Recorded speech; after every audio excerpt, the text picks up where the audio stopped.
Good morning everyone. चलो शुरू करते हैं मादा जनन तंत्र को। इससे पहले हमने पढ़ा था नर जनन तंत्र और आज हम अध्ययन करेंगे मादा जनन तंत्र के बारे में। सबसे पहले हम बात करेंगे कि मादा जनन तंत्र के अंदर जो प्राथमिक लैंगिक अंग हैं वो अंडाशय होते हैं और द्वितीयक लैंगिक अंगों में अंडवाहिनी, गर्भाशय और वजाइना होती है। और हमने नर जनन तंत्र में पढ़ा था कि प्राथमिक जननांगों के रूप में वृषण होते थे और सहायक जननांगों के रूप में वृषण कोश, अधिवृषण, शुक्रवाहिनी, शुक्राशय, काउपर ग्रंथि आदि वहां पर उपस्थित होते थे। लेकिन आज हम बात कर रहे हैं मादा जनन तंत्र के बारे में और पहले पॉइंट के बारे में अध्ययन करते हैं कि प्राथमिक जनन अंग मादा जनन तंत्र के अंदर जो होते हैं वो अंडाशय होते हैं। अब अंडाशय के बारे में मैं आपसे थोड़ा डिस्कशन कर लेता हूं। जो अंडाशय है वो 1.5 से 3 सेंटीमीटर लंबा होता है और 8 mm ये चौड़ा होता है, सेंटीमीटर ये चौड़ा होता है। ठीक है। उसके बाद में अंडाशय जो है वो दो प्रकार के कार्य करता है। पहला कार्य तो ये क्या करेगा, जनन कोशिकाओं का निर्माण करेगा।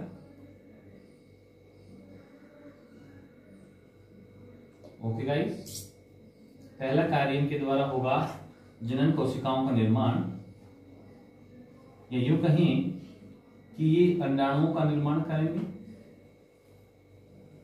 ठीक है। दूसरा कार्य क्या होगा, ये अंतःस्रावी ग्रंथि की तरह कार्य करता है। अंतःस्रावी ग्रंथि की तरह कार्य करता है और दो हार्मोन स्रावित करता है, एक तो एस्ट्रोजन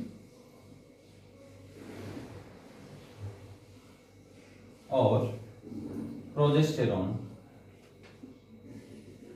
ओके गाइस, यहां तक कंप्लीट हो चुका होगा। अगली बात हम अंडाशय में करते हैं कि जो अंडाशय है वो संख्या में 2 होते हैं, अर्थात 1 पेयर होते हैं। ये अंडाशय जो हैं पेल्विस कैविटी में स्थित होते हैं। ओके गाइस, अब सिंपली हम यहां पर ये देखेंगे कि ये जो अंडाशय हैं पेल्विस कैविटी में स्थित होते हैं श्रोणि भाग के दोनों तरफ, तो उनको समझेंगे पहले। उसके बाद में हम बात करेंगे अंडवाहिनी की, कि अंडवाहिनी क्या है, गर्भाशय क्या है, योनि क्या है, सारों के बारे में हम डिटेल से पढ़ने वाले हैं इस डायग्राम के थ्रू। तो अंडाशय की स्थिति या मादा जनन तंत्र को समझने के लिए सबसे पहले हमें एक कुकी का स्ट्रक्चर बनाना पड़ेगा। This is a cookie.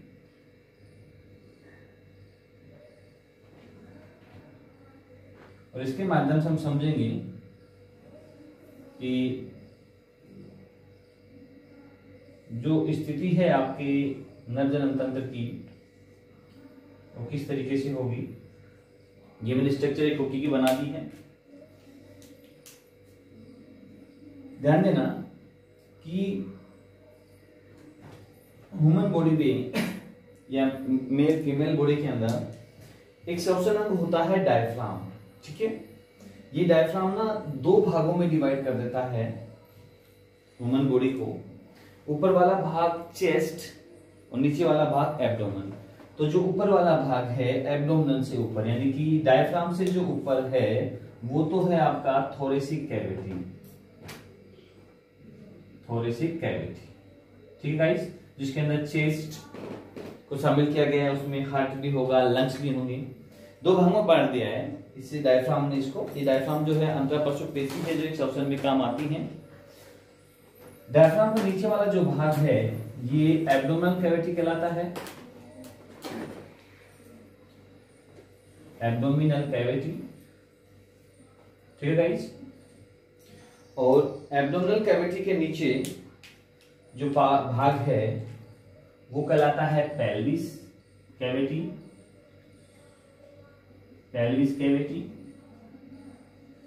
अब यहां पर पेल्विस कैविटी में सिचुएटेड होता है नर जनन तंत्र और मादा जनन तंत्र, जो हम यहां पर स्ट्रक्चर बना रहे हैं।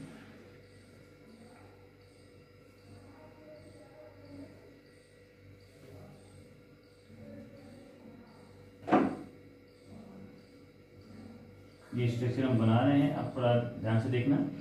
यहाँ पर मैंने फिर भी लगा दिया है। ये स्ट्रक्चर जो हमने बनाई है यहाँ पर वेजाइना शुरू हो जाती है। ये पेल्विस भाग है, तो पेल्विस भाग में स्थित होती है आपका मादा जनन तंत्र। अब इनके बारे में हम थोड़ा डिटेल से पढ़ने वाले हैं कि किस तरीके से हम इनका डिस्क्रिप्शन करेंगे और अंडाणु का निर्माण किस तरीके से होता है। देखिए गाइस, शुरू करते हैं डायग्राम से। और डायग्राम को पहले हम समझेंगे कौन कौन से पार्ट कहाँ कहाँ होते हैं। ये कंप्लीटली जो पार्ट है ये गर्भाशय होता है। गर्भाशय के नीचे सर्विक्स होता है, जहां पर सबसे ज्यादा महिलाओं में कैंसर होने की संभावनाएं होती हैं, जिसे सर्विक्स कैंसर कहते हैं। तो सर्विक्स भाग में सबसे ज्यादा कैंसर की पोजीशन रहती है। ये वेजाइना है और गर्भाशय जो है उसको 3 लेयर से डेवलप किया गया होता है, या 3 लेयर से वो डेवलप होता है। और वो 3 लेयर कौन कौन सी हैं? पहली है ये ग्रीन वाली, जिसे ब्लू कलर से मैंने दिखाया, ये एंडोमेट्रियम। रेड वाली मायोमेट्रियम और ब्लैक वाली पेरीमेट्रियम। सबसे इनर वाली है ये ब्लू, जिसे कहते हैं एंडोमेट्रियम, और सबसे बाहर वाली है ये ब्लैक, जिसे कहते हैं पेरीमेट्रियम। ठीक है, तो गर्भाशय के बारे में हमने देखा है। दूसरी बात हम यहाँ पर करते हैं कि ये जो नली है दोनों साइड से निकलती है, ये अंडवाहिनी कहलाती है, जिसे फैलोपियन ट्यूब भी कहते हैं, ओविडक्ट भी कहते हैं। इसकी लंबाई लगभग 10 से 12 सेंटीमीटर की होती है। उसके बाद में दोनों साइड में अंडाशय होते हैं, और ये जो अंडाशय है इनकी लंबाई लगभग 2.4 सेंटीमीटर की होती है। अंडाशय को ओवरी कहा जाता है। तो महिलाओं में या मादा में 1 पेयर या 1 जोड़ी अंडाशय उपस्थित होते हैं। अंडाशय में 2 भाग होते हैं, एक कोर्टेक्स, दूसरा मेडुला। कोर्टेक्स और मेडुला मिलकर एक तरल पदार्थ का निर्माण करते हैं, जिसे स्टोमा कहते हैं। अभी हम पढ़ने वाले हैं। गर्भाशय के बारे में हमने देख लिया है, इसके लेयर्स को हमने देख लिया है। 2 अंडाशय होंगे, फैलोपियन ट्यूब होगी। फैलोपियन ट्यूब जो है, या यूं कहें कि अंडाशय से जो फिमरी जहां जुड़ते हैं उसमें एक कोन टाइप की जो संरचना होती है, खुला हुआ भाग, वो एम्पुला होता है, और नैरो भाग जो है वो स्टेमस होता है। अब इनके बारे में हम बारी बारी से यहाँ पर स्टडी करने वाले हैं। तो देखिए गाइस, हम शुरू करते हैं पहले भाग के बारे में कि ये जो अंडाशय है ये महिलाओं में जब फीटस 6 से 8 वीक का होता है, उसी समय इस अंडाशय का विकास होना प्रारंभ हो जाता है। और जब मतलब गर्भाशय के अंदर जो लड़की है वो 6 से 8 वीक की होती है, तो उस समय इनका जो अंडाशय है वो अर्धविकसित होता है, और उस समय इनके अंडाशय में लगभग 6 से 7 मिलियन ओगोनियम होते हैं। क्या होंगे? ओगोनियम। और ये धीरे धीरे डेवलप होते रहते हैं, और एट प्यूबर्टी टाइम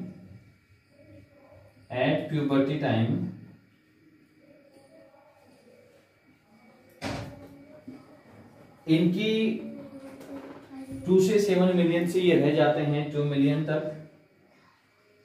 और जैसे ही फर्स्ट रेजोल्यूशन होता है उस समय इनकी क्वांटिटी रह जाती है 60,000 से 80,000 के बीच में, क्योंकि ये धीरे धीरे मैच्योर होते रहते हैं, ओवेरी को डेवलप करते रहते हैं। और ओवेरी में उस समय कई मिलियन फॉलिकल्स उपस्थित होते हैं, अंडाशय पुट्टिकाएं उपस्थित होती हैं, जिसे ओवेरियन फॉलिकल्स कहते हैं। अब हम जानेंगे कि किस तरीके से ये प्रोसेस होती है और किस तरीके से अंडाणु बनते हैं या एग का निर्माण होता है। मैं यहां पर आपको एक अंडाशय को समझा देता हूं कि अंडाशय की स्ट्रक्चर हमने यहां पर दर्शा दी है। अंडाशय के अंदर जो 2 भाग होंगे, बाहर वाला भाग जो कहलाता है वो कोर्टेक्स, जिसे वल्कुट कहते हैं, ठीक है। और दूसरा भाग है मध्यांश, जो मैं यहां पर सेंटर में बना देता हूं, ये मध्यांश है। तो आप समझने की कोशिश करना, ये मध्यांश है जिसे मेडुला कहा जाता है। ओके गाइस, अब वल्कुट और मध्यांश की जो कोशिकाएं हैं वो मिलकर एक पदार्थ का निर्माण करती हैं जिसे स्ट्रोमा कहते हैं। वो स्ट्रोमा इस पूरे अंडाशय में वो भरा रहता है। क्वेश्चन यहीं से पूछा जाता है कि वल्कुट और मध्यांश के द्वारा बनने वाला पदार्थ क्या कहलाता है, तो वो स्ट्रोमा कहलाता है। तो ये यहाँ पर स्ट्रोमा भरा हुआ है, किससे निर्मित हो रहा है, ये वल्कुट और मेडुला से, जो क्या कहलाएगा, स्ट्रोमा कहलाएगा। ठीक है, इसमें दो पार्ट होंगे, एक पार्ट होगा वल्कुट अंडाशय में, दूसरा पार्ट होगा मध्यांश। वल्कुट और मध्यांश की कोशिकाएं मिलकर स्ट्रोमा पदार्थ को बनाती हैं। अब हम इसको थोड़ा आगे डिटेल से पढ़ते हैं। देखिए, ये अंडाशय हमने बनाया है। अंडाशय के अंदर विभिन्न प्रकार की या विशिष्ट प्रकार की संरचनाएं होती हैं, छोटी बड़ी। अब इन संरचनाओं के बारे में हम जानने वाले हैं कि संरचनाएं क्या हैं और ये क्या करती हैं। तो गाइस थोड़ा कंसंट्रेशन के साथ में आप बैठेंगे। यानी विशिष्ट प्रकार की संरचनाएं होती हैं, कुछ छोटी कुछ बड़ी कुछ छोटी, इस तरीके से जो मैंने यहाँ पर आपको दर्शा दी है। ठीक है, अब इनको हम समझने की कोशिश करते हैं। ये छोटी बड़ी जो संरचनाएं होती है ना, ये ओवेरियन फॉलिकल कहलाती हैं। क्या कहलाती हैं, ओवेरियन फॉलिकल कहलाती हैं, जिन्हें अंडाशयी पुट्टिकाएं कहते हैं। अंडाशयी पुट्टिका। ओके गाइस, ये अंडाशयी पुट्टिकाएं इमैच्योर अवस्था में रहती हैं। ये धीरे धीरे मैच्योर होती रहती हैं और मैच्योर होने के बाद में ये फॉलिकल्स बनाती हैं। फिर प्राइमरी फॉलिकल्स बनते हैं, फिर सेकेंडरी फॉलिकल्स बनते हैं, फिर ओसाइट बनते हैं, प्राइमरी ओसाइट, फिर सेकेंडरी ओसाइट। मैंने यहाँ पर अंडाशय में नॉर्मली आपको अंडाशय पुट्टिकाओं को दिखाया है। अब देखिए क्या होता है, ये अंडाशय पुट्टिकाएं जो हैं ये मैच्योर होती हैं और मैच्योर होने के बाद में इस डायग्राम को मैं यहाँ पर शो और कर लेता हूँ। फिर से मैंने यहाँ पर अंडाशय बनाया है, क्योंकि अभी यहाँ पर अंडाशय में अंडाशय पुट्टिकाएं हैं। अब यहाँ पर हम देखते हैं कि अंडाशय पुट्टिकाएं किस तरीके से कन्वर्ट होती रहती हैं, मैच्योर होती रहती हैं और बदलती रहती हैं वो फॉलिकल्स के अंदर। इस समय लगभग इनके अंदर 4 लाख फॉलिकल्स प्रेजेंट हैं। ठीक है, और अब इनको डिटेल से देखने वाले हैं। ये धीरे धीरे ये फॉलिकल्स जो हैं मैच्योर होने लगते हैं और इनके चारों ओर ग्रेनुलोसा सेल्स का आवरण स्टार्ट हो जाता है। ठीक है गाइस, हम धीरे धीरे इस संरचनाओं को पढ़ेंगे कि किस तरीके से ओसाइट जो बनता है प्राइमरी और उसके बाद में जो सेकेंडरी ओसाइट बनता है, किस तरीके से वो डेवलप होता है। हम इन संरचनाओं को अभी पढ़ रहे हैं और इसके बाद में हम डिस्कशन करेंगे कि किस तरीके से फर्टिलाइजेशन और इम्प्लांटेशन की जो प्रोसेस होती है उनको हम कंप्लीटली देखेंगे। इस तरीके से ये जो अंडाणु है ये धीरे धीरे परिपक्व होता है और मैच्योर होने के बाद में ये एक स्पेशली शेप में डेवलप हो जाता है। उस स्पेशली शेप्स के बारे में हम डिस्कशन करेंगे, उसे क्या कहा जाता है। मैंने यहाँ पर बड़ी आराम से आपको समझाने की कोशिश की है। अगर कहीं पे आपको डाउट क्रिएट होता है तो मुझे आप कमेंट कर सकते हैं, ताकि मैं आपको उस डाउट का सॉल्यूशन प्रोवाइड करवा सकूं। इस तरीके से एक मैच्योर सेल बनती है यहाँ पर, और इस मैच्योर सेल को कहेंगे हम प्राइमरी ओसाइट। क्या कहेंगे, प्राइमरी ओसाइट, यानी कि प्राथमिक अंडाणु। अब हम इस संरचना को यहां बाहर लेके आते हैं और यहां से हम इसको समझने की कोशिश करते हैं। ओके, देखिए, जैसे ही हम एक छोटी सेल से डेवलप करना स्टार्ट करें, क्योंकि अंडाशय जो पुट्टिकाएं हैं धीरे धीरे वो बदलना स्टार्ट हो जाती है फॉलिकल्स में। फॉलिकल्स कन्वर्ट होने लगते हैं ग्राफेन फॉलिकल्स के अंदर और ग्राफेन फॉलिकल्स कन्वर्ट होने लगते हैं प्राइमरी ओसाइट्स के अंदर, और प्राइमरी ओसाइट फिर पिक करता है फर्टिलाइजेशन के लिए सेकेंडरी ओसाइट में कन्वर्ट होके। तो उन प्रोसेस को हम यहाँ देखने वाले हैं। अब गाइस यहां से शुरू करते हैं हम अंडाशय से। मैंने एक सेल से आपको दिखाना शुरू किया कि किस तरीके से जो ग्राफेन फॉलिकल्स हैं वो डेवलप होते हैं। यहां पर मैंने एक स्ट्रक्चर बनाई है। ये अंडाशय के अंदर उपस्थित सेल से इनके अंदर डिवीजन चल रहा है और इनकी संख्या लगभग इस अंडाशय में 60,000 से 80,000 है, यानी कि 60,000 से 80,000 की संख्या होती है। और इनके चारों ओर ग्रेनुलोसा जो सेल्स होती हैं उनका आवरण होता है। फर्स्ट में जब ये मैच्योर हो रही होती हैं और उस समय इन्हें कहा जाता है प्राइमरी फॉलिकल्स। ठीक है, मैंने यहाँ पर प्राइमरी फॉलिकल्स दिखाया हुआ है कि किस तरीके से सेल्स डेवलप हो रही हैं, बड़ी होती जा रही है, मैच्योर होती हुई जा रही है। तो पहली सेल्स ये क्या कर रही है, ये ग्रेनुलोसा से घिरी हुई होगी। ये लगभग इनकी संख्या अंडाशय में 60,000 से 80,000 के लगभग होंगी और ये क्या कहलाएंगी उस समय, प्राइमरी फॉलिकल्स कहलाएंगी। ठीक है, अगली अब बात करते हैं कि अब ये ग्रेनुलोसा जो सेल्स हैं ये धीरे धीरे मैच्योर होके बदल जाती है थीका सेल्स के अंदर। देखिए अब आगे हम बात करते हैं। अब इस सेल्स में और ज्यादा मैच्योरिटी आने से इसके अंदर पार्ट डिवाइड होने लगते हैं। तो यहां पर ये एंट्रम बन गया है और ये इसका बाहर वाला जो आवरण है पहली वाली कोशिका के अंदर ग्रेनुलोसा कोशिकाओं से ये निर्मित था, लेकिन ये ग्रेनुलोसा जो सेल्स हैं ये बदल जाते हैं किसमें, थीका सेल्स में। मतलब इसके चारों ओर थीका कोशिकाओं का आवरण आ जाता है, फिर बन जाती है एक कैविटी। और यहां पर हम इसे कह रहे थे प्राइमरी फॉलिकल्स, लेकिन यहां पर ये जो है ये तो एंट्रम में स्टार्ट हो गया है, ये आपका कैविटी यहां पर बनना शुरू हो गया है और यहां पर ये प्राइमरी ओसाइट जो है वो डेवलप होना शुरू हो चुका है और इसको हम कंप्लीट रूप से कहेंगे secondary follicles. Okay guys, secondary follicles हमारे पास यहाँ डेवलप हो गया है। अब आगे हम देखते हैं कि सेकेंडरी फॉलिकल्स के बाद में क्या होता है। देखिए ये एंट्रम और बड़ा होने लगता है और अब यहां पर थीका जो सेल्स थी वो 2 लेयर्स में बढ़ जाती हैं। तो गाइस ध्यान रखना, यहाँ पर जो थीका सेल्स ये थी ये 2 लेयर्स में यहाँ पर बढ़ जाती हैं। बाहर वाली लेयर कहलाती है थीका एक्सटर्नल और अंदर वाली लेयर कहलाती है थीका इंटरनल। ये 2 लेयर बन रही हैं और अंदर ये बड़ा सारा एंट्रम है, इसने अपना आकार बढ़ाना शुरू कर दिया है और बीच में एक अलग ही स्ट्रक्चर यहाँ पे डेवलप होना शुरू हो जाते हैं जिसे सेकेंडरी ओसाइट कहते हैं। क्या कहते हैं, सेकेंडरी ओसाइट। अब ये सेकेंडरी ओसाइट और मैच्योर होता है। तो देखिए जैसे सेकेंडरी ओसाइट मैच्योर होता है तो इसके बाहर जो थीका इंटरनल और एक्सटर्नल कवरिंग थी वो बदल जाती है जूना प्लूसिडा के अंदर।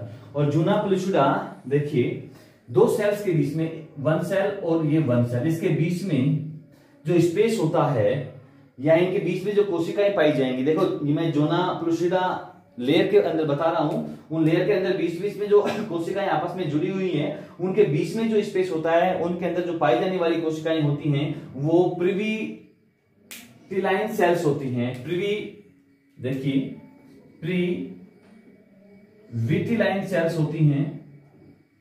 ओके गाइस, इस क्वेश्चन को आप ध्यान रखना कि जोना प्लूसिडा के बीच बीच में जो सेल्स होती हैं, जिस जोना प्लूसिडा का जो आवरण है उन सेल्स के बीच में जो कोशिकाएं होंगी वो कौन सी होंगी, प्रीविटिलाइन सेल्स होंगी। तो यहां पर देखिए यहां theca internal external layer develop हो गई थी, लेकिन जैसे ये और मैच्योर होता है सेकंड ये कंप्लीट स्ट्रक्चर तो जोना प्लूसिडा में बदल जाती हैं ये थीका इंटरनल और एक्सटर्नल।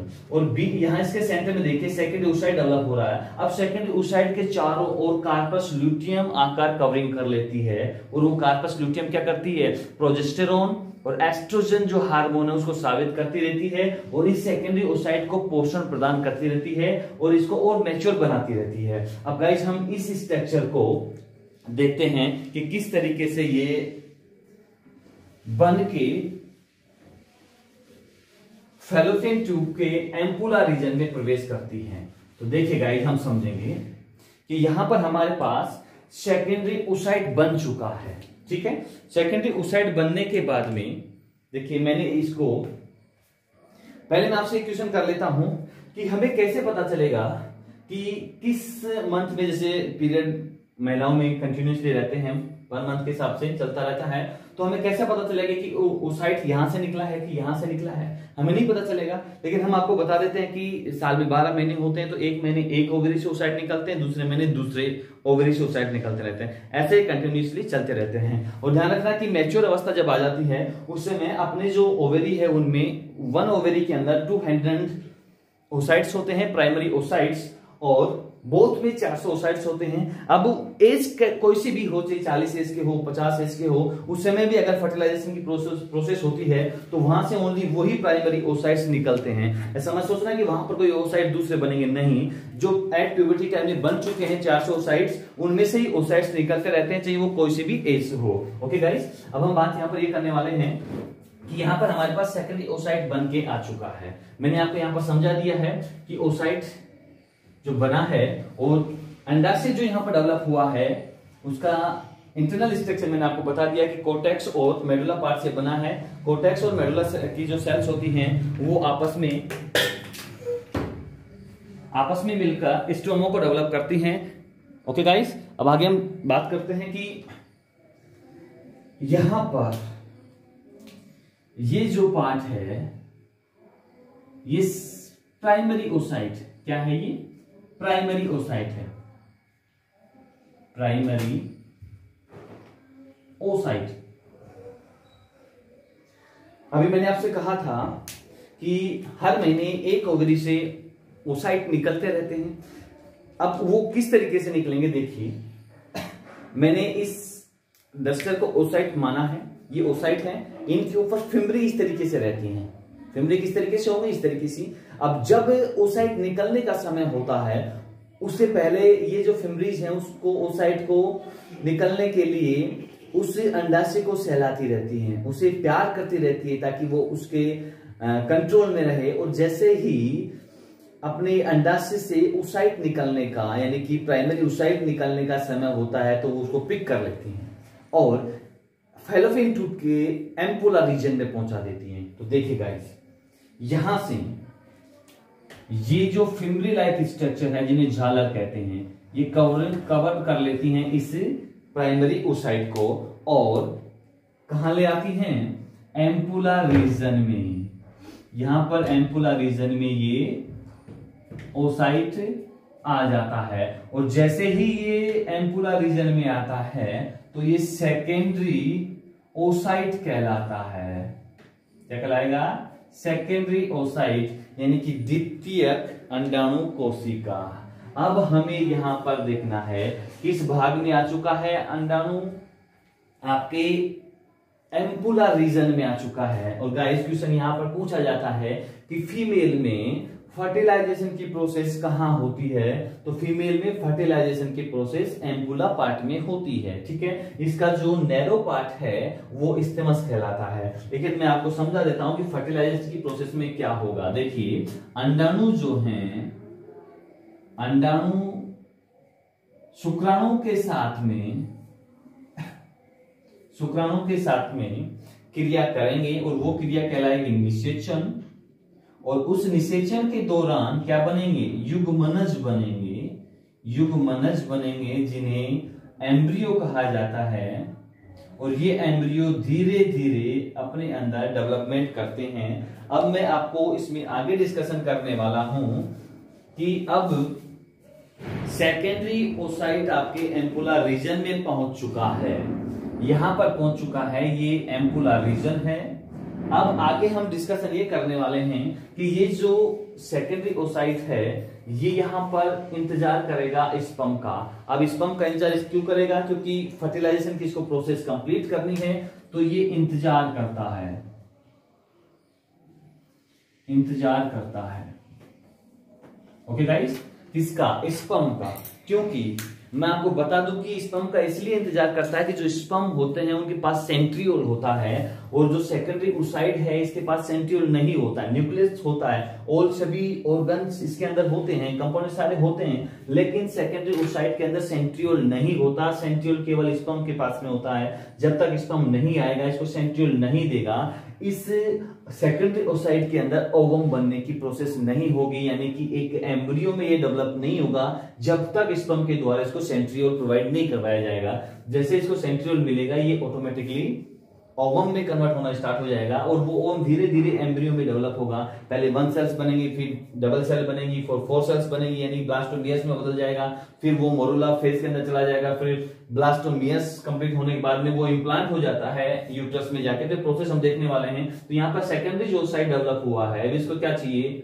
अपने अंदर डिवीजन को कंप्लीट करने के लिए सेंट्रियोल चाहिए। सेंट्रियोल कहां से आएगा? सेंट्रियोल स्पर्म के पास में होता है, इसके पास अपना सेंट्रियोल नहीं होता, इसलिए ये वेट करता है उस एम्पुलर रीजन में जहां पर फर्टिलाइजेशन की प्रोसेस होनी है। गाइस मैं आपको एग्जांपल के थ्रू बता देता हूं कि इस अंडाशय में बहुत सारी प्राइमरी ओसाइट डेवलप हुए हैं। लगभग मैच्योरिटी के टाइम, एट ए प्यूबर्टी के टाइम, इसके अंदर प्राइमरी ओसाइट्स की संख्या है 400 बोथ ओवरीज के अंदर।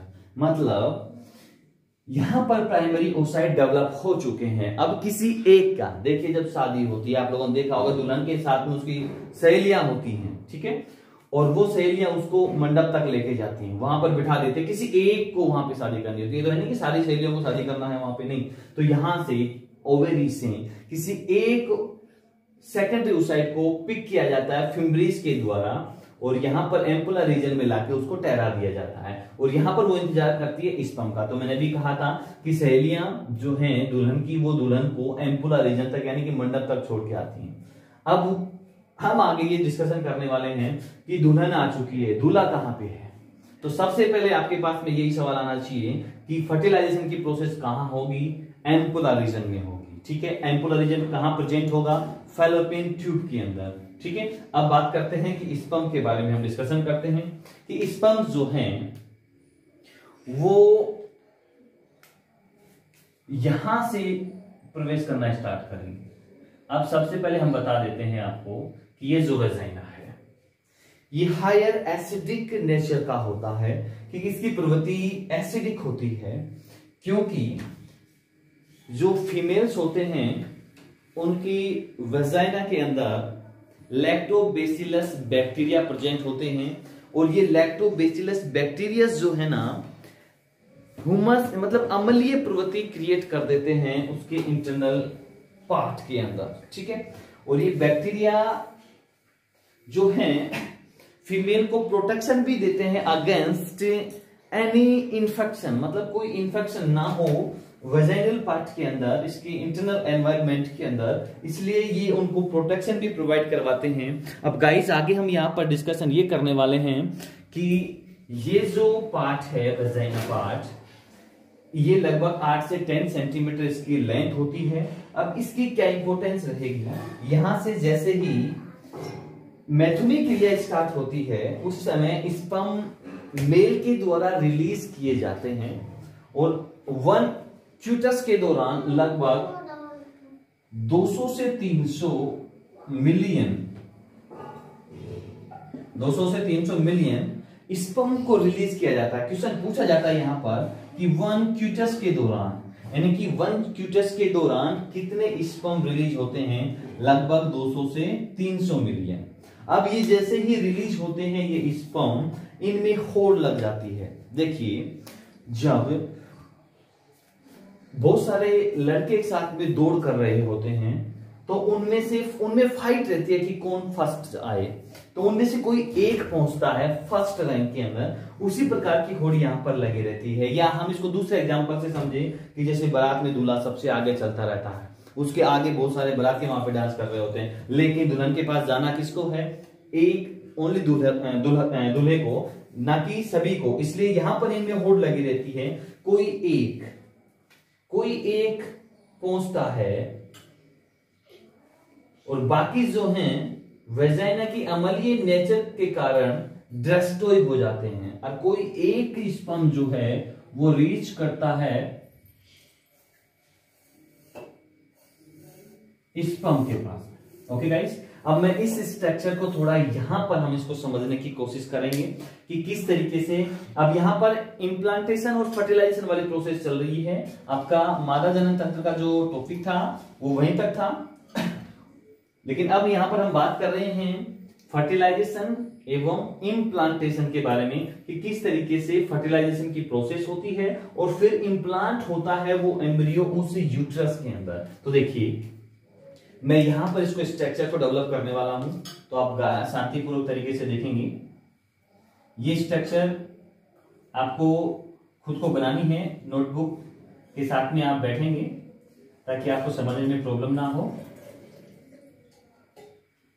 यहां पर मैं सेकेंडरी ओसाइट को डेवलप कर रहा हूं ताकि आपको समझने में कुछ समस्याएं उत्पन्न ना हो और इजीली तरीके से आप इसको समझ सकें, क्योंकि ये जो टॉपिक मैं आपको डिस्कस कर रहा हूं ये 12th और नीट दोनों के लिए इंपोर्टेंट रखता है, इसलिए मैं इस टॉपिक को आपको क्लियरली यहां पर क्लियर करना चाहूंगा।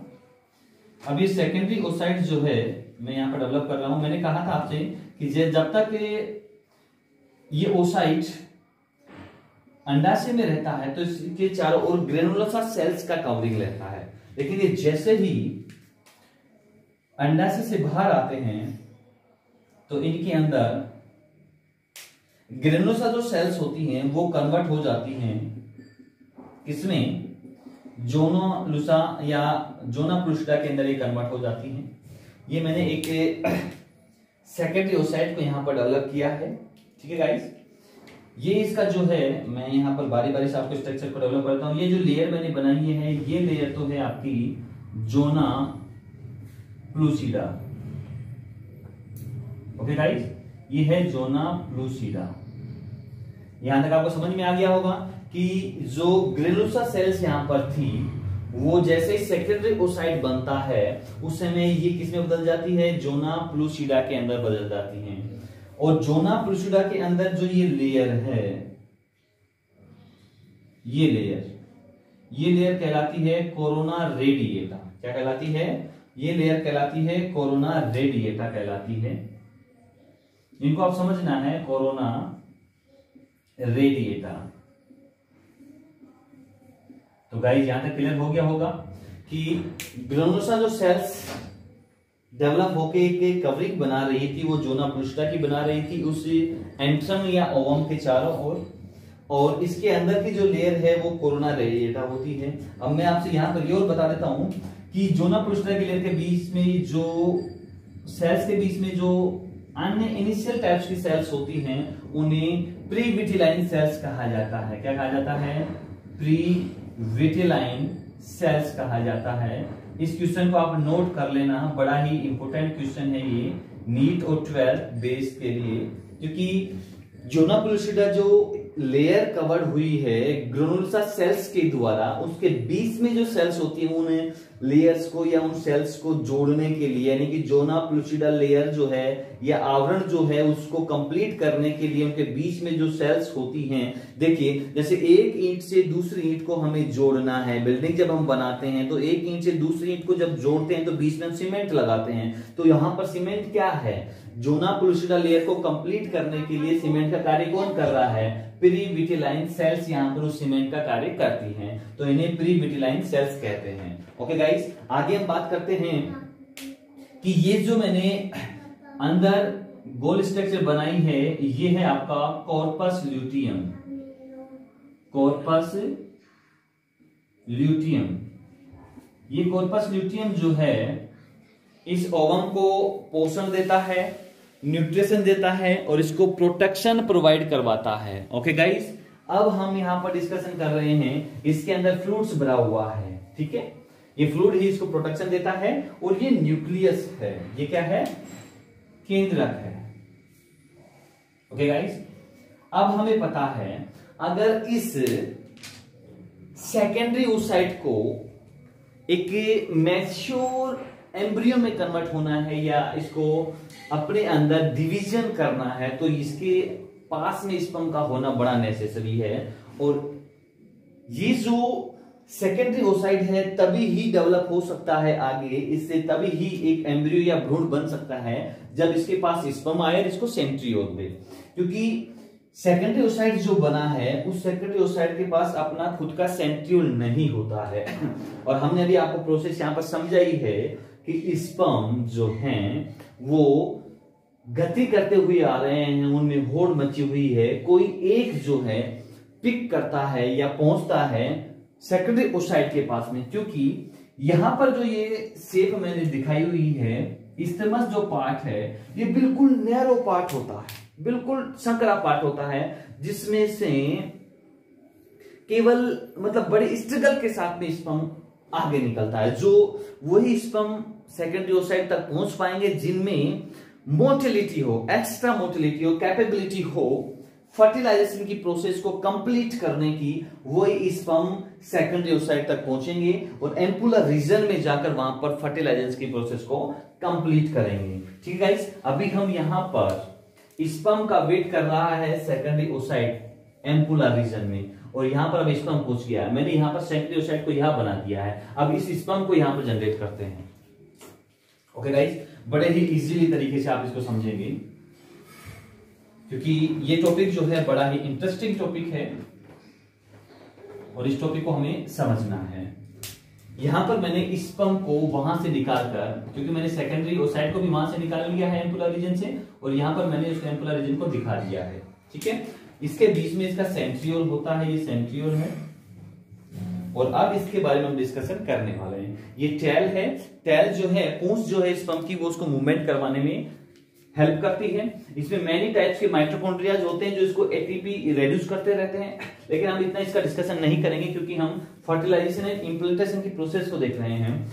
इस स्पर्म को मैंने यहां पर जनरेट कर दिया है। अब स्पर्म जो है उसके आगे वाले एंटीरियर पार्ट पर, जो ये पार्ट है, इस पर एक एंजाइम प्रेजेंट होता है और उस एंजाइम को कहा जाता है होलिड्यूनिरेज।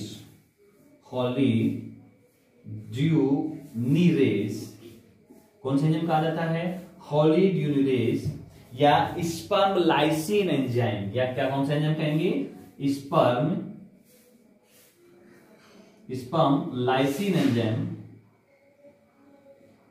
गाइस इसको ध्यान रखना है, स्पर्म लाइसिन एंजाइम इसे कहा जाता है। अब क्या होगा, यहां इस केंद्रक में ब्लैक से मैंने दिखाया है सेंट्रियोल, क्योंकि सेकेंडरी ओसाइट के पास में सेंट्रियोल नहीं है, स्पर्म के पास में क्या है? सेंट्रियोल है। ठीक है, अब ये जो स्पर्म है, बहुत सारे स्पर्म अटैक करते हैं, ये स्पर्म इस पे अटैक करेगा और इसके एंटीरियर पार्ट पे क्या है?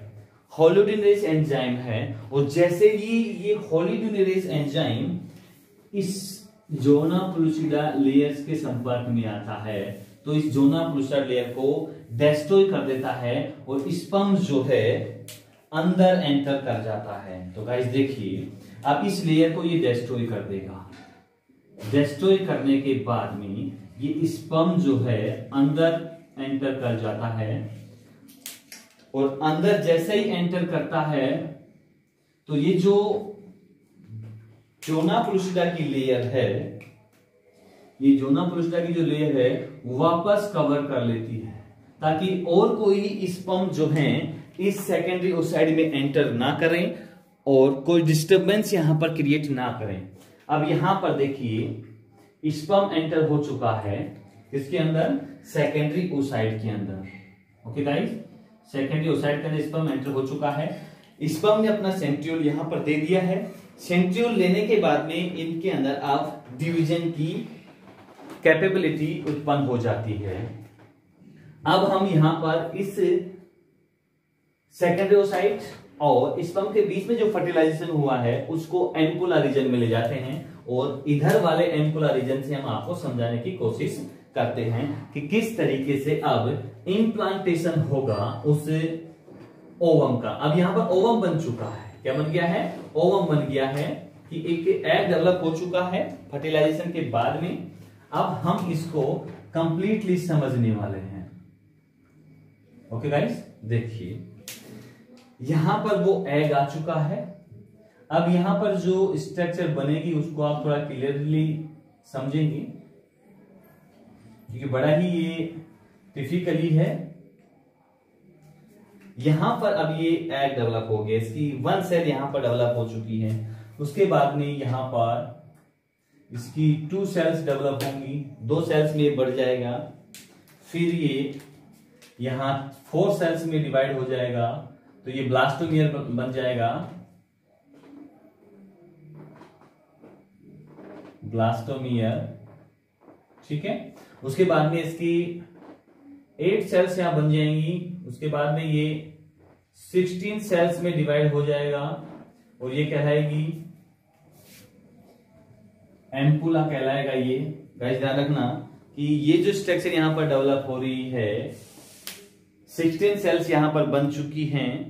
ओके, 16 सेल्स के बाद में ये ब्लास्टोमियर से कन्वर्ट हो गया है, और यहां पर ये अब एक मैच्योर अब तैयार हो चुका है, यहां पर कंप्लीटली अपने अंदर डिवीजन कंप्लीट कर चुका है। अब ये इम्प्लांटेशन के लिए तैयार है। तो गाइस ध्यान रखना कि अब ये जो एम्ब्रियो डेवलप हो रहा है धीरे धीरे, ये आगे जाके किस तरीके से यहाँ पर सिचुएटेड होगा, इम्प्लांट होगा, उसके बारे में हम यहाँ पर अब देखने वाले हैं कि यहाँ पर 2 सेल्स बनी हैं, 2 से फिर ब्लास्टोमियर्स यहाँ बनी हैं। ब्लास्टोमियर्स के बाद में यहाँ पर 16 सेल जब बनी तो मोरुला फेज आ गया है। और अब जैसे ये इम्प्लांट होने के लिए जाएगा तो यहां पर ब्लास्टोसिस्ट फेज क्रिएट हो जाएगा। और ये कौन सा होगा? Blastocyst phase. और ये फेज कौन सा था? ये फेज मोरुला फेज था। Morula phase. Okay guys, question पूछ लिया जाता है। अब इसके अंदर डिवीजन होना शुरू हो चुका है। 1 सेल से ये डबल सेल में कन्वर्ट हो चुकी हैं। 2 से 4 में जो ब्लास्टोमियर यहाँ पे बन चुके हैं, वो ब्लास्टोमियर 4 से 8 बन गए, यानी कि मोरुला फेज में वो बदल चुके हैं। और 8 से 16 बन गए, यानी कि ब्लास्टोसिस यहाँ पर फेज बन चुका है। अब ये ऐसे बढ़ते रहते हैं। तो इन मोरुला ब्लास्टोसिस फेज के बारे में पूछा जाता है। अब देखिए, आप लोगों ने मूवीज सब देखते हैं और एक मूवीज में हीरोइन ने एक डायलॉग बोला था कि मैं आपके बच्चे की मां बनने वाली हूं और मेरे पेट में आपका बच्चा पल रहा है। तो गाइस, सबसे पहले आप ध्यान यहां पर देना कि उस हीरोइन को आपको बता देना होगा कि पेट के अंदर कभी बच्चा पैदा नहीं होता और ना ही कभी पलता है। बच्चे कहां पैदा होते हैं? गर्भाशय के अंदर। तो सबसे पहले उन्होंने ये डायलॉग ही गलत बोला है। हाँ, वो ऐसा बोलती कि भाई मेरी कोख में आपका बच्चा पल रहा है, तो वो ठीक था, क्योंकि कोख गर्भाशय को कहा जाता है। तो ये डायलॉग भी जो बोले जाते हैं ना, बड़े इंटरेस्टिंग तरीके से बोले जाते हैं ताकि आपका माइंड वहां पर कंसंट्रेट किया जा सके। अब यहाँ पर ब्लास्टोसिस फेज डेवलप हो चुकी है। अब ये इम्प्लांट होने के लिए रेडी है। कहां पर? उस यूट्रस के अंदर, यानी कि गर्भाशय में इम्प्लांट होने के लिए अब ये रेडी है। अब हम इसको इम्प्लांट करेंगे और फिर देखेंगे कि ये एम्ब्रियो या भ्रूण कैसे ये डेवलप होता है। अब ये धीरे धीरे पहुंचता है।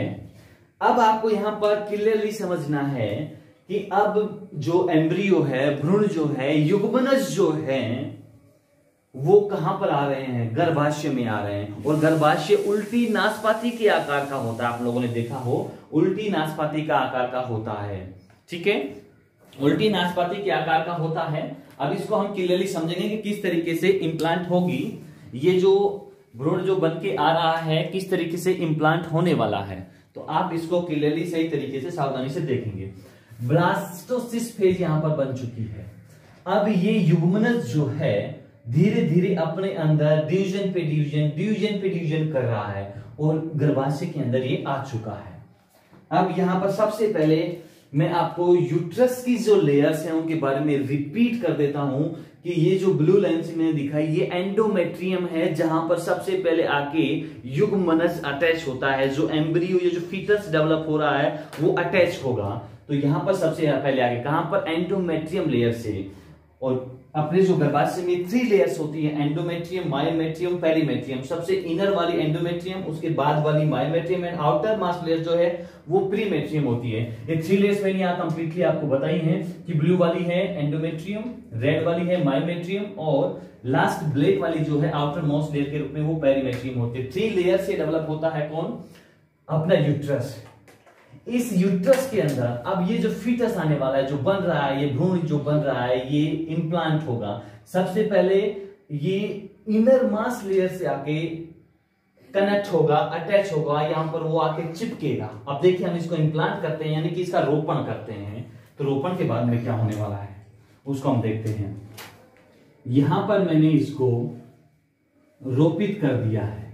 अब ये एक युग्मनज बन चुका, एम्ब्रियो बनना, इसका डेवलपमेंट होना शुरू हो चुका है। अब ये इम्प्लांट तो हो चुका है, एंडोमेट्रियम से चिपक चुका है, लेकिन अब क्या होने वाला है? ये एंडोमेट्रियम जो है, मैंने कहा था कि एस्ट्रोजन प्रोजेस्टेरोन जो हार्मोन्स हैं वो रेगुलरली जैसे ही पीरियड का समय आता है तो उनका लेवल डिक्रीज होने लगता है और ब्लीडिंग शुरू हो जाती है, लेकिन फिर इनका लेवल फिर बढ़ना शुरू हो जाता है। तो ये एक अलग है, सिचुएशन अलग है। लेकिन अभी हम यहाँ पर इस भ्रूण को इम्प्लांट कर रहे हैं, एम्ब्रियो को इम्प्लांट यहाँ पर कर रहे हैं। सबसे पहले ये आके अटैच कहां पर होगा, एंडोमेट्रियम। ये एंडोमेट्रियम से चिपक जाएगा, ठीक है। अब चिपकने के बाद एंडोमेट्रियम जो है धीरे धीरे इस एम्ब्रियो को कवर करना शुरू कर देगी, ठीक है। धीरे धीरे ये कवर करना शुरू कर देगी और ये जो लेयर्स है एंडोमेट्रियम, ये डीजनरेट होना शुरू हो जाएगी और ये कन्वर्ट होना शुरू हो जाएगी प्लेसेंटा के अंदर। अब मैं प्लेसेंटा के बारे में डिस्कशन कर लेता हूं। प्लेसेंटा,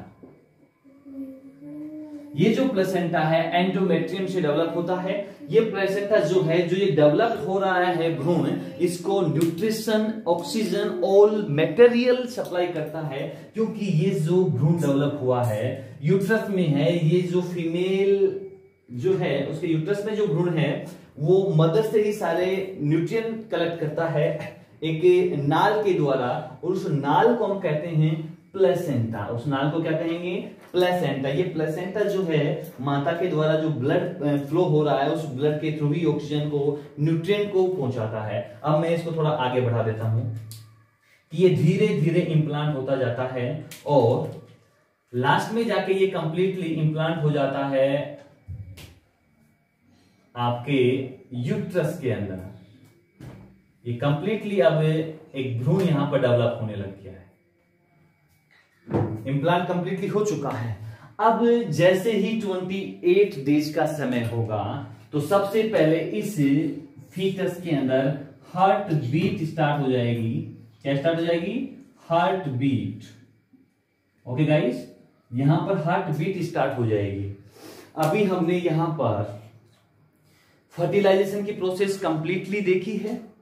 फर्टिलाइजेशन के बाद में किस तरीके से जो एम्ब्रियो बनने के लिए या एक भ्रूण बनने के लिए उसे सेल्स में किस तरीके से डिवीजन हो रहे हैं। एक सेल से वो 2 बन रही है, 2 से 4 बन रही है। मतलब पहले ब्लास्टोमियर फेज में वो बदली, फिर उसकी कोशिकाएं डबल हो गई, वो मोरुला फेज में चली गई, मोरुला से वो ब्लास्टोसिस फेज में चला गया है। अब ब्लास्टोसिस फेज से वो इंप्लांट हो गया है यूट्रस के अंदर। अब यूट्रस में धीरे धीरे जो एंडोमेट्रियम है वो प्लेसेंटा में कन्वर्ट हो जाती है और कंप्लीटली इस फीटस को न्यूट्रिशन प्रोवाइड करवाती रहती है। तो गाइस, आज हमने मादा जनन तंत्र से संबंधित बहुत ही रोचक तथ्यों के बारे में यहां पर डिस्कशन किया है। अब मैं अंडा से आपका कंप्लीट हो चुका है। अगर किसी को डाउट हो तो मुझे कमेंट करना, लेकिन मैं आपको यहां पर एक वाक्य कहना चाहूंगा कि किसी ने क्या खूब कहा है कि हारोगे नहीं तो सीखोगे कैसे, और सीखोगे नहीं तो जीतोगे कैसे। सो गाइस, आगे स्टार्ट हम करते हैं उसी एनर्जी के साथ में कि ये जो द्वितीयक अंग हैं इनके बारे में हम अब डिस्कशन करने वाले हैं। उम्मीद करते हैं कि आपने ये कंप्लीटली डायग्राम को सही तरीके से समझ लिया होगा। अब हम नेक्स्ट यहां पर बात करने वाले हैं द्वितीयक सहायक अंग। जिस प्रकार से नर जनन तंत्र के अंदर जो टेस्टिस थे उसमें फॉर्मेशन हो रहा था स्पर्म का, उसी प्रकार मादा जनन तंत्र के अंदर अंडाशय के अंदर फॉर्मेशन होता है सेकेंडरी ओसाइट्स का या ओवम का या यूं कहे अंडाणुओं का। अब हम बात करने वाले हैं मादा जनन तंत्र के अंतर्गत द्वितीयक जनन अंगों के बारे में। तो पहला द्वितीयक जनन अंग है अंडवाहिनी। तो समझ लीजिएगा कि अंडवाहिनी जो है मादा जनन तंत्र में जो अंग है उसके दोनों ओर पाई जाती है। देखिए बकरी, देखिए आपने बकरी के आपने सींग देखे हैं जैसे घूमे हुए रहते हैं, या कोई एनिमल्स आपने देखे हो, उस सींग की तरह ये होते हैं दोनों साइड में, यानी बोथ साइड्स के अंदर अंडवाहिनियां प्रेजेंट होती हैं और अंडवाहिनी की लंबाई लगभग 10 से 12 सेंटीमीटर होती है। अब यहां पर हम ये देखने वाले हैं कि अंडवाहिनी जो दोनों साइड में है उनकी लंबाई 10 से 12 सेंटीमीटर है। अब इनका कार्य क्या है, इन अंडवाहिनियों का कार्य क्या है जो दोनों ओवरीज से जुड़ी हुई हैं। देखिए ये अंडवाहिनी जो है ना, ये अंडाणुओं को गर्भाशय तक पहुंचाती है। पहला कार्य क्या हो गया कि ये जो अंडवाहिनी है 10 से 12 सेंटीमीटर लंबी, ये अंडाणुओं को गर्भाशय तक पहुंचाती है। ठीक है।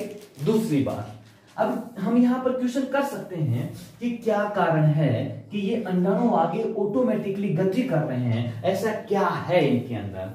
तो ये जो अंडवाहिनी है, इनमें उपकला कोशिकाओं से निर्मित संरचनाएं होती हैं जो श्लेष्मा टाइप एक गाढ़े सिक्रेशन का सिक्रेट करती हैं। कुछ पदार्थ है, मटेरियल जिसका सिक्रेशन करती हैं, जिसके द्वारा ये आगे मूवमेंट करता रहता है और यूट्रस में आके एंटर कर जाता है। तो अंडवाहिनी समझ में आ गया अंडवाहिनी के बारे में कि अंडवाहिनी जो है 10 से 12 सेंटीमीटर लंबी होती है। दूसरी बात, ये अंडाणुओं को गर्भाशय तक ले जाने का कार्य करती है और अंडाणुओं के लिए ये सुगम मार्ग उपलब्ध करवाती है।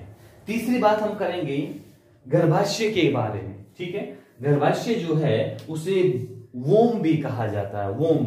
ठीक है। अब इसके बारे में डिस्कशन कर लेते हैं कि गर्भाशय जो है वो उल्टी नाशपाती के आकार का होता है। कैसा होगा? उल्टी नाशपाती। सभी ने देखी उल्टी नाशपाती कैसी होती है, वैसे आकार का ये होता है। गर्भाशय जो है 3 लेयर से डेवलप होता है। पहला एंडोमेट्रियम, दूसरा मायोमेट्रियम, तीसरा पेरीमेट्रियम। ये तीनों लेयर्स गर्भाशय को डेवलप करती हैं और जैसे ही फीटस गर्भाशय में इम्प्लांट होता है तो गर्भाशय की जो लेयर्स हैं उस फीटस को न्यूट्रिशन प्रोवाइड करवाती हैं, उसको फूड प्रोवाइड करवाती हैं, उसको प्रोटेक्शन देती है, उसको डेवलपमेंट वहां पर उसका होता रहता है। ठीक है गाइस। अगली हम बात करते हैं वेजाइना की। तो फीमेल के अंदर जो वेजाइना है 8 से 10 सेंटीमीटर उसकी लेंथ होती है। इस वेजाइना में कुछ मस्क्यूलर सेल से डेवलप कुछ स्ट्रक्चर होती हैं, पतली झिल्ली नुमा एक स्ट्रक्चर होती है जिसे हाइमेन कहा जाता है। ठीक है गाइस। अब यहां जो वेजाइना है इसका जो नेचर है वो अम्लीय प्रवृत्ति का होता है और इसका अम्लीय प्रवृत्ति का होने का मुख्य कारण ये है कि इसके अंदर वेजाइना के अंदर जो लैक्टोबैसिलस जो जीवाणु हैं वो पाए जाते हैं और वो किण्वन क्रिया के द्वारा उस वेजाइना के इंटरनल नेचर को अम्लीय बना देते हैं। और ये अम्लीय जो प्रवृत्ति होती है ये वेजाइना को बहुत सारे इंफेक्शन से, संक्रमण से सुरक्षा करती है। और फर्टिलाइजेशन यानी कि मैथुनी क्रिया जो होती है इस वेजाइनल पार्ट के द्वारा ही संपन्न होती है, जिसके द्वारा मिलियंस जो स्पर्म हैं या मिलियन स्पर्म जो हैं वो रिलीज किए जाते हैं, जिसके बाद में जो फर्टिलाइजेशन की प्रोसेस होती है वो अंडवाहिनी के एम्पुला रीजन में होती है, जहां पर सेकेंडरी ओसाइट जो ओवेरी से पिक होके आया है फिम्बरी के द्वारा, झालर के द्वारा, वहां पर वो वेट करते हैं। वेट करने के बाद जैसे स्पर्म उनके पास में पहुंचते हैं तो वहां पर फर्टिलाइजेशन की प्रोसेस होती है, क्योंकि स्पर्म का मेन रोल यही है यहाँ पर कि इस सेकेंडरी ओसाइट को ओनली सेंट्रियोल देना और फिर इसके अंदर डिवीजन स्टार्ट हो जाना। और डिवीजन के बाद में वो सेल्स 2 से 4, 4 से 8, 8 से 10 इस प्रकार वो एक फीटस का डेवलपमेंट कर देती हैं। तो गाइस मैंने अभी आपको नॉर्मली तरीके से मादा जनन तंत्र को समझाया है। अगर कहीं आपको डाउट लगे या प्रॉब्लम आपको कहीं क्रिएट हो तो आप मुझे कंप्लेंट कर सकते हैं या कमेंट बॉक्स में कमेंट कर सकते हैं। अब मैं यहाँ पर आपके लिए कुछ क्वेश्चन सोल्व करने वाला हूं जिनके जवाब आपको मुझे कमेंट बॉक्स में देने हैं। देखिए पहला क्वेश्चन आपका है कि मानव की सबसे छोटी कोशिका, मानव की सबसे छोटी कोशिका कौन सी है? इस क्वेश्चन का आंसर आपको मुझे ढूंढ के देना है, यह आप लोगों के लिए होमवर्क है। कौन सी है? पहला क्वेश्चन तो आपका ये है कि मानव की सबसे छोटी कोशिका कौन सी है। दूसरा क्वेश्चन आपका ये है कि महिलाओं में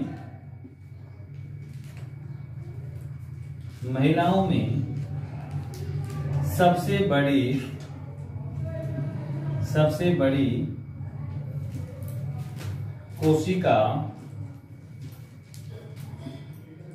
बड़ी कोशिका कौन सी है,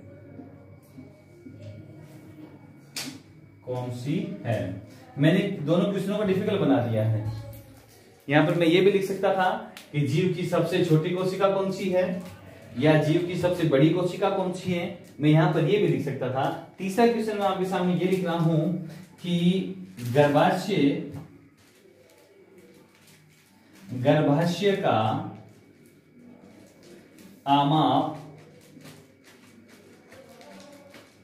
कितना होता है, गर्भाशय का आमाप कितना होता है। समझ में आ गया आपको, गर्भाशय का आमाप कितना होता है। ओके, अगला क्वेश्चन आपका ये है कि चौथा क्वेश्चन आपका है एस्ट्रोजन और प्रोजेस्टेरॉन, एस्ट्रोजन और प्रोजेस्टेरॉन कहां से स्रावित होते हैं, कहां से स्रावित होते हैं। अगला क्वेश्चन ये है आपका पांचवा क्वेश्चन, मैं यहां पर ऐड कर रहा हूं कि वलकुट और मध्यांश की कोशिकाएं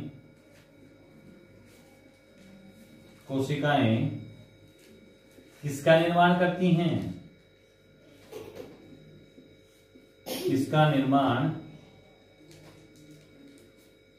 करती हैं।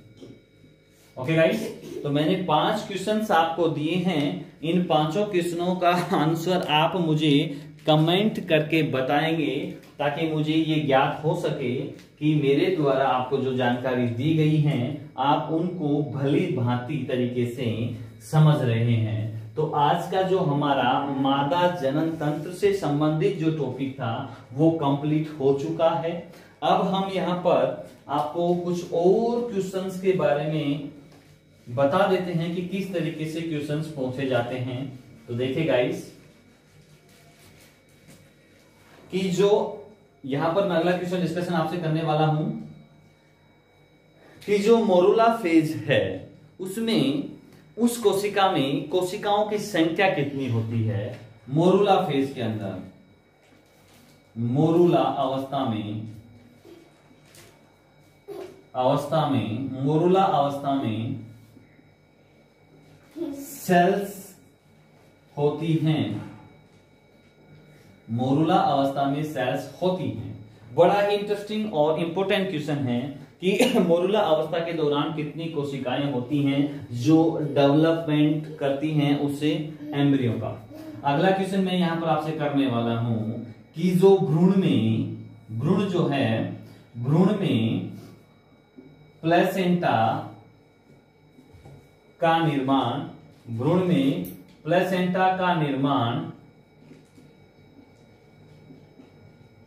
किसके द्वारा होता है, किसके द्वारा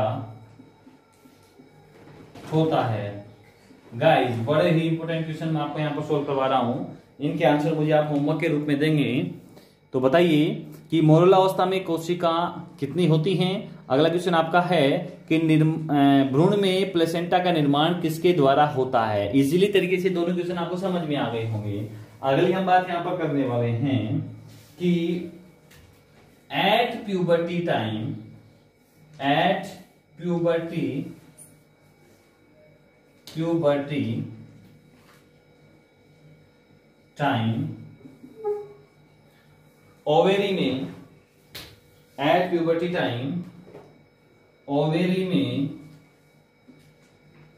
ओवेरी में ओसाइट्स होते हैं। ये भी बड़ा इंपॉर्टेंट क्वेश्चन है गाइस, ध्यान रखना, बड़ा ही इंपॉर्टेंट क्वेश्चन है कि एट प्यूबर्टी टाइम ओवेरी में ओसाइट्स कितने होते हैं, उनकी संख्या कितनी होती है। तो आपको इसका आंसर मुझे देना है कि इसका आंसर क्या होगा। तो ये क्वेश्चंस कुछ मैंने आपको यहाँ पर इंपोर्टेंट क्वेश्चंस जो थे उनके बारे में डिस्कशन किया है। मैं आपको रिपीट कर दूं कि आज जो हम स्टार्ट कर रहे थे मादा जनन तंत्र, इससे पहले हमने पढ़ा था नर जनन तंत्र। उस नर जनन तंत्र के अकॉर्डिंग हमने डिस्कशन कर लिया था कि स्पर्म्स जो हैं किस प्रकार से बनते हैं। आज हमने यहाँ पर यह देखा है कि मादा जनन तंत्र के अंतर्गत जो प्राथमिक जनन अंग है अंडाशय, उसमें अंडाणुओं का निर्माण किस तरीके से होता है। तो गाइस, अगर अभी भी आपको कुछ डाउट यहाँ पर क्रिएट होते हैं तो आप मुझे कमेंट में जाके जरूर बता सकते हैं। साथ में चैनल को लाइक करें, सब्सक्राइब करें और शेयर करें, जिससे मैं आप लोगों के लिए ज्यादा से ज्यादा इंटरेस्टिंग टॉपिक्स को यहाँ पर रीड करवा सकूं। ओके गाइस, आज के लिए इतना ही काफी है। धन्यवाद, बाय।